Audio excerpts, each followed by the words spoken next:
Welcome to Blizzard Fire. We hope this video helps fire up your solution. You're ready to change language now. Make sure you're signed in and the app is updated. Once done, grant any language or storage permissions because some languages download assets.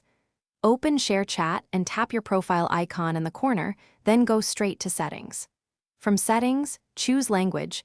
This is the first actionable screen where you pick the app interface language. Do this first, so subsequent steps reflect your chosen regional options and content preferences immediately. Now you'll select the language and related regional settings.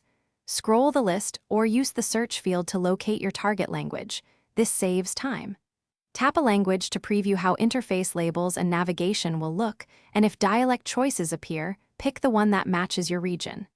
If Sharechat prompts to download an offline language pack, allow it. This speeds up translations.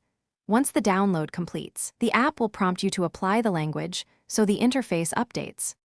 Finish by confirming and applying the language. The UI should change immediately, and your feed should start showing more content in that language. If you don't see changes, restart the app to force a refresh and make sure the offline pack finished downloading. If issues persist, clear app cache in your phone settings, then reopen Sharechat. As a final step, reinstall the app or contact Sharechat support. This resolves most rare errors when language changes fail to apply correctly. Thanks for watching. If you found this helpful, don't forget to like and subscribe.